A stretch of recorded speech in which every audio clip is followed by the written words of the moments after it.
Hi, welcome to Chad Silversmithing.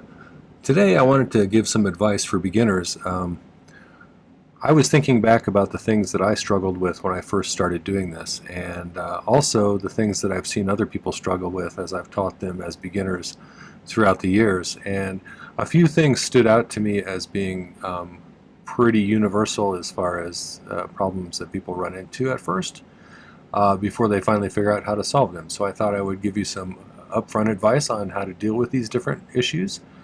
And so we'll do that today. Before we get started on this, though, I wanted to thank some people. The first group I'd like to thank are my patrons over on Patreon. They're my core group of supporters. I have a brand new one, Andrew E. Thank you for signing up. I appreciate your support. I think you'll find, as I have, that that's a great group of people with a lot of skill and a lot of knowledge that you can tap into. I hope you benefit as much from them as I have, and I do really appreciate all of your support, so thank you for that. My YouTube subscribers are also a group of people that I really appreciate. We've hit 23,200 now, which is amazing. Thank you for that. Some of the comments I get are just really moving, and I do appreciate that. I love it when I hear that I've helped someone to pull out of a slump or get started on something they really love. So thanks for those things, and thank you for the financial support as well. I do appreciate the super thanks and the buy me a coffees and the people who buy my merch on the merch store and the people who buy my ebooks. So thanks for that. That really helps to sustain my channel. All right, well, let's get started on this video. Okay, so this is one of my design idea sketchbooks. There's a bunch of different varieties on my merch store. This particular one has a gauged inches to millimeters chart on the back, which I find pretty useful. The other ones have different features like that, some different information. I like them mostly to keep as a place to keep track of my projects that I've been working on. I've filled up 4 or 5 of these now since I started the channel, but it has this nice stop matrix in the background that allows me to keep things a little bit more symmetrical, since my freehand drawing leaves a little bit to be desired. But it's nice to have a record of what you've made, so you can go back and check it out at a later time if you want to reproduce it. I've had to do that a few times, and it's nice to see exactly how you made it and have an original sketch and everything. So get yourself one. There's a bunch of other merch on the store too if you're interested. So today I don't have much of a picture, but I do have a list of things I wanted to talk about, and I'll briefly go over what I'm going to talk about. I'm going to talk about, and I've done a video about this, but I thought it would be nice to have a comprehensive one about the most common problems that I see. So I'll talk a little bit about what causes a split bezel, and also how to deal with it. Cold solder joints, which is something that happens a lot with beginners. Melting a portion of your piece and not being sure why that happened, and what's causing that, and what you can do to change that. When you're having trouble getting your solder to flow, I can talk about the most common reasons that happens. And finally, if I made my bezel too small, there's a pretty easy fix if it's within a certain size range. So I'll show you how to do that. So let's talk about split bezels. Okay, and I deliberately made a split bezel here. So what happens when you're first starting out and learning how to solder is you make your bezel, you get it soldered together, and you have a nice seam and everything, and then you go to solder it down to a piece of sheet, and when you solder it down after you're done, you look at it and there's a crack in your bezel. And most times what causes that is that you've gotten the piece just a little bit too hot on this second go round when you're soldering it down to the base. And so what happens then is the solder that was in the joint on the side here ends up flowing downwards into that other solder joint because you've gotten the piece just a little bit too hot, and so it leaves a split bezel. Now I exaggerated this one a little bit. Many times it just is a crack there, but they're still pushed together, and it looks okay except for there's a crack going all the way down it. And those are pretty easy to fix. So with those ones, I usually wait until I go ahead and make the piece, finish all other kind of designs that I have planned for it, mount it on a ring or whatever, and then the very last solder joint is I'll turn it sideways and I'll lay a piece of solder across that gap, and not a gap in the case of the one I'm talking about, where it's actually touching each other, and just heat the piece until that solder just barely flows and puddles, and get the heat off before you leave it on there much longer. That way you don't have successive soldering operations causing that to happen again if you do it too early in the process. So I save it for the very last solder joint. If you have a big split like this, which happens occasionally, it used to happen to me quite a bit, and I've seen a lot of beginners have this problem. The way to fix that, I'll show you, is find a piece of that bezel that I made this out of. I'm going to cut a little bit of it. And rather than try and piece in a piece like this, we're just going to set it in there kind of diagonally like that. Theoretically. Let's put it down here.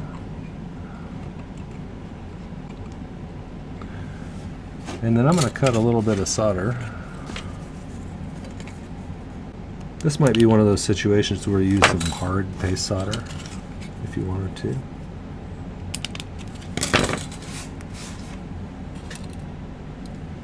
Let's just flux it, get everything in place.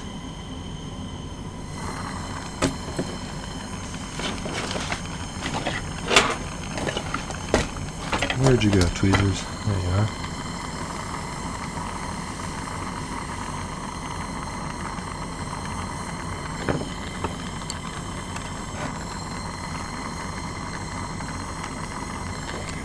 Put a little bit of solder on it in various places.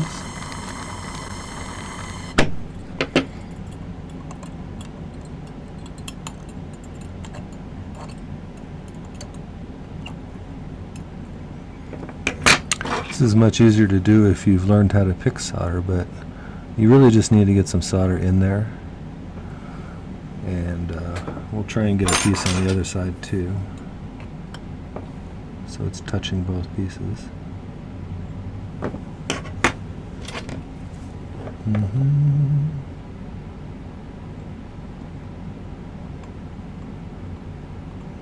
Get in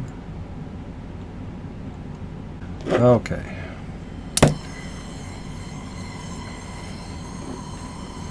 We're going to heat the entire piece here.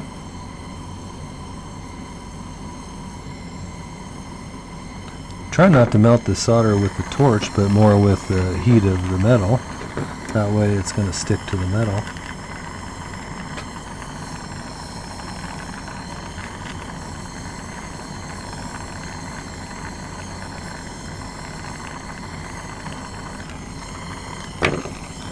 Once you've soldered it in that way,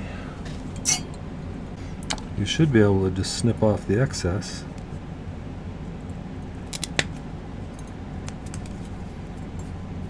You may have to use a burr on your rotary tool to get the inside piece, but you're just going to grind away the excess here, and it should seal your gap.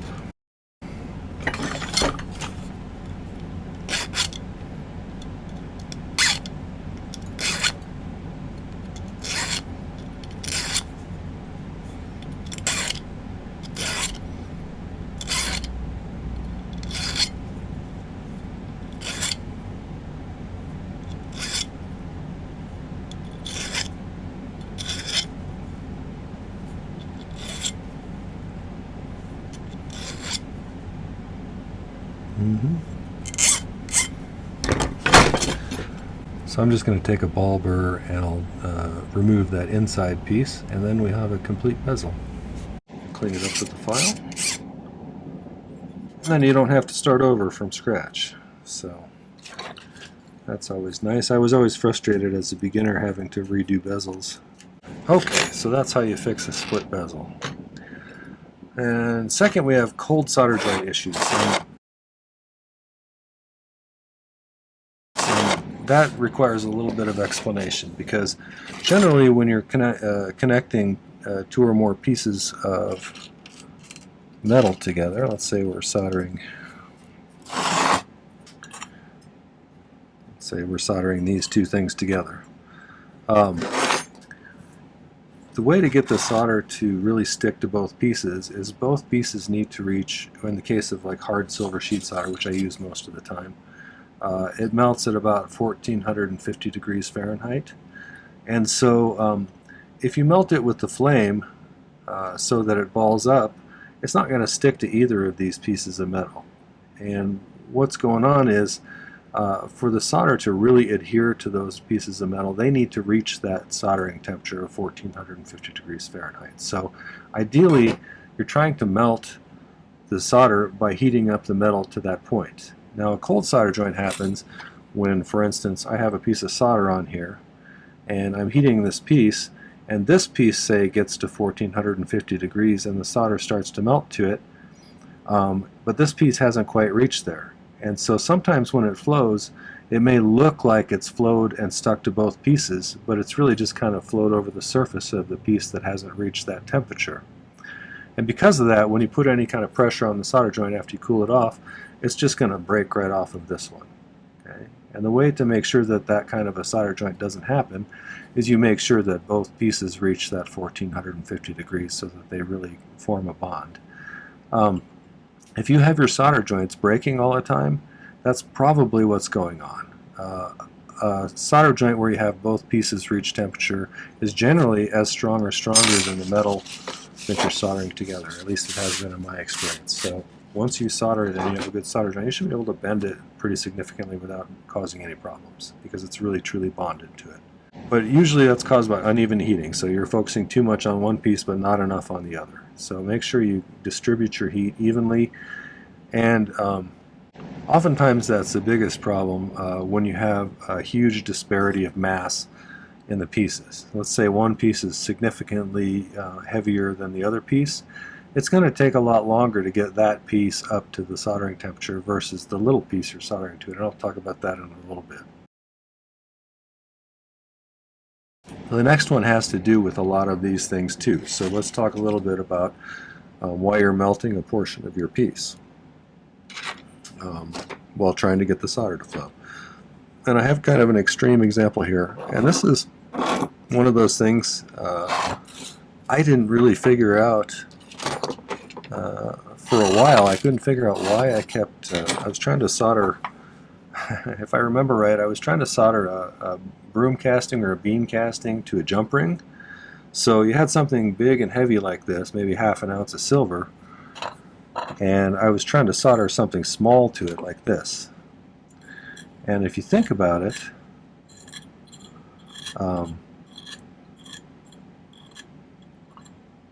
if I'm trying to heat these two and get them to reach that 1450 degree flow point at about the same time so that the solder connects the two of them, if you can imagine under the heat, this one's going to take a really long time to get up to that temperature. This one, not so much.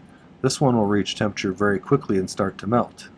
And that is a common cause of melting a portion of your piece. That's one of the reasons you do it, is a disparity in mass. Like this one's really big, this one's really little. You haven't spent enough time heating the bigger piece before you start applying heat to this little tiny piece that'll reach it in seconds, if that makes sense. So you really want to pay attention to where the mass in your piece is.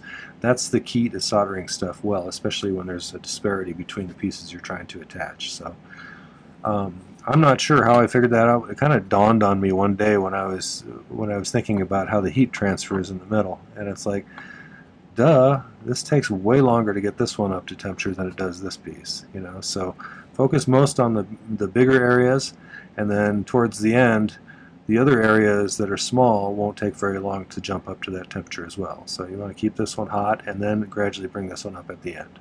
If that makes sense? So that'll prevent some of the melting pieces that people have run into at the beginning. The other thing that people do when they're beginners that cause them to melt stuff is not moving their torch around enough. Okay, it's tempting when you see a little piece of solder sitting there and you know you're supposed to get that to melt, to focus right on that piece of solder. That's a natural instinct because you're thinking to yourself, I need to get that to melt, so I'm going to focus right there. However, what will happen generally is the flame itself will melt the solder. It'll ball up because it's not the metal itself that you're trying to solder together has not yet reached the temperature you want it to reach for it to really stick to the metal. So it balls up on top, and then while you're attempting to focus right on that spot to get that to stick to those pieces, It's just not going to, because you're not focusing the heat on the other pieces where it'll get these pieces hot enough for it to stick. Let me see if I can say that again. So focusing just in one spot, the other pieces are bleeding off heat everywhere else that you're not heating, because silver loses heat and gains heat faster than any metal, I think, if I remember right. So you need to keep the heat moving over the whole thing all the time, the entire soldering operation. Towards the end, when everything's really hot, if you focus right on that spot, that's usually okay, and just bump it up a few more degrees there, and that'll get it to bump into the flow stage there. But if you're just focusing on the solder itself, that generally will cause you to melt part of the piece right there, because it just won't stick unless you have the entire piece up to the 1450 degrees. So that's a key. That was a key part of my understanding how to solder things well, is figuring out to keep the heat moving all the time. Another advantage, and the guy who taught me talked about this a little bit, if you're moving your heat around pretty significantly, if something starts to get overheated pretty badly and you're watching it, you can move the heat off pretty quickly to let it cool off if you're already moving, you know, and possibly save something melting, because it happens pretty fast when it goes. So that's another thing you might keep in mind. So the trick is making sure you take note of where all of the mass is in the piece, or various pieces you're trying to solder together, and focus the heat according to the heaviest pieces first, and then gradually include the other pieces. Well, once the heavy pieces have reached that temperature or close to it. All right, number 4, you can't get the solder to flow at all. Okay. A couple of reasons that happens. One, you forgot to flux your piece. Okay, and what happens is the piece oxidizes, the solder oxidizes, and once it does that, it's really hard to get it to stick to the metal, because solder likes to stick to silver. It doesn't like to stick to silver oxide, if that makes any sense. And so making sure you get things fluxed well, or getting something really crusty, is a good idea before you get going. Crusty is good in soldering. Okay. Another thing that people do oftentimes is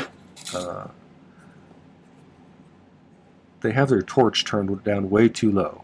So let's say, you know, there's a lot of mass here, and if I have a flame like this, that's likely never ever going to get hot enough to get that solder to flow. And so it'll just sit here and get hot, a little hot, and everything will start to turn black over time if you keep it like this.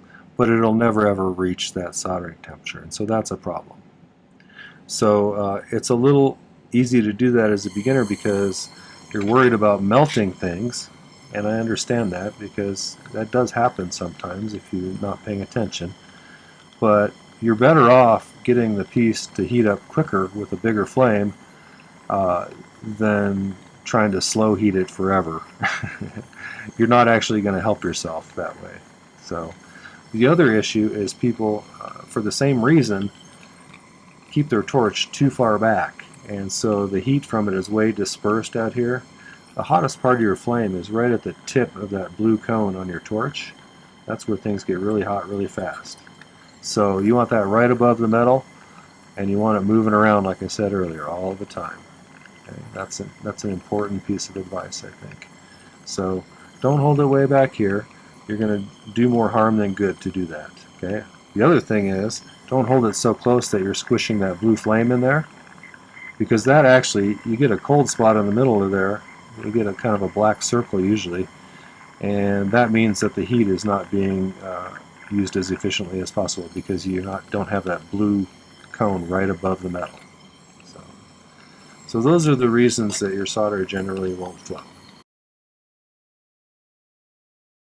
Finally, you've made a bezel for a stone, and you're like, oh man, I made it just slightly too small. So I made this one a little bit too small for this piece of malachite.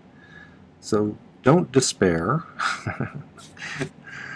If it's within a certain range, you know, I'm not too far off from there. I just need to get it a little bit bigger. And if you have either some round nose pliers, or I like these guys, they're bail making pliers. If you put them on here and spread the pliers out like this, just gently, I put the solder joint off to the side here, and we'll stretch it a little bit. Okay?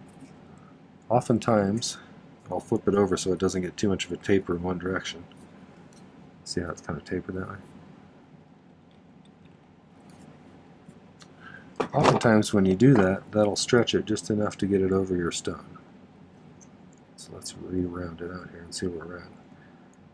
I pulled pretty hard on that one. I may have stretched it too far. I guess we'll see in a minute. It does work hard in the metal by doing that, so it's much stiffer than it was.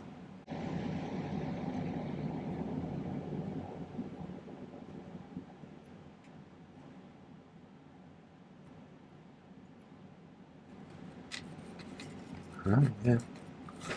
How it fits fine. Even a little bit too big, maybe. No, that's alright. So just a little bit of a stretch made it fit in there. So now we can continue on with our project if that's the case. If you have a bigger bezel that needs stretching and it's too big for your pliers, you can actually put it on a ring bender like this. And if you hit downwards with your hammer, you can stretch it out quite a ways. Most bezel that people use is fine silver, and so it's pretty malleable.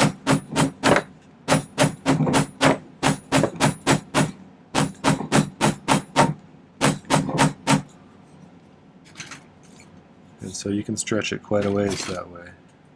Alright, so just as a recoup, split bezels happen mostly because that solder on the side flows down into the bottom joint when you're overheating it just a little bit on the second stage. Fixing it is possible if it's close together just by laying a piece of solder as the last solder joint and getting it just barely to the flow point, letting it puddle. If it's split bigger than that, you can stick a piece of your bezel material horizontally into it like that and solder it in there and then file off the excess, and that usually fills the gap. Cold solder joints happen because of inadequate heating mostly. Little piece, big piece takes longer to get hot. Little piece gets hot almost immediately. If the big piece doesn't reach temperature but the little piece does, the solder may flow onto it and look like it's attached to the other one, but it's not really attached to the big one because it hasn't reached that soldering temperature. You keep melting a piece of your project. It's usually because you're not moving your torch around enough, and you're focusing just in one spot or just one or two spots. So you really need to heat the entire piece, get the torch moving around like that, and especially when you have a situation like we were talking about with the mass disparity. This one's going to take a lot longer to heat than that one is. Okay? You want them to reach that flow temperature for the solder at pretty close to the same time, so it just kind of settles about both of them and sticks to them. Solder won't flow. Several reasons. You didn't flux it well enough, or you didn't flux it at all, and the metal has oxidized. You're holding the torch way too far back, and it's just slowly oxidizing the whole piece, so the solder will never reach that temperature. Or you have your torch way too low, and you just need to turn it up a little bit to get some more heat into there. So, pretty easy fixes. And then, of course, I just showed you how to stretch a bezel using either round nose pliers or bail making pliers. So, I hope that helps you. Let me know some of your tricks. I'd love to hear what your tricks are for beginner problems. I'm always interested in those because I like to pass them on to other people too. So, okay, well, that was a bit of advice for beginners on how to deal with some issues that come up. If you found that enjoyable and useful, I would love it if you'd hit the like button for me. And you should check out my main channel page too. I have 529 videos last I checked. I've been doing 3 per week for 3.5 years or so. And that's one on Tuesday, one on Thursday, and one on Saturday generally. So check out some of the content there. There's a ton of useful stuff. I think there's almost certainly something you'll enjoy or find useful. The other thing is, check out my video description down below. There's some important links there if you're interested in finding out about my Patreon, whether it's just to get rid of the YouTube ads, which is the first tier, or if you want to go to a higher tier where you get some exclusive videos and live streams with me, stuff like that. So check that out. It's a nice place, lots of cool people. There's also a link to my merch store if you want to get yourself one of those nice design idea sketchbooks or some other merch like the magnets or the mugs or the t-shirts. There's lots of cool stuff over there, so check it out. And finally, there's a link to my ebooks if you want to get yourself a guide to 2023's videos or 2024's videos. Each one has a page for each of the videos I did in that year, and the page includes a picture of my drawing that I made beforehand, a picture of the final product. It includes a list of materials, it includes a difficulty rating, and it includes some notes about the project, like whether I learned something from it, or would I do it different if I was to do it again, or would I totally shift gears on it because I didn't like the way it came out, or whatever. So there's lots of information there. It's a nice way to have a whole bunch of projects at your fingertips, and a super nice way to support my channel. So thanks in advance if you do that. Alright, well, thanks for watching today. Take care. Happy silversmithing.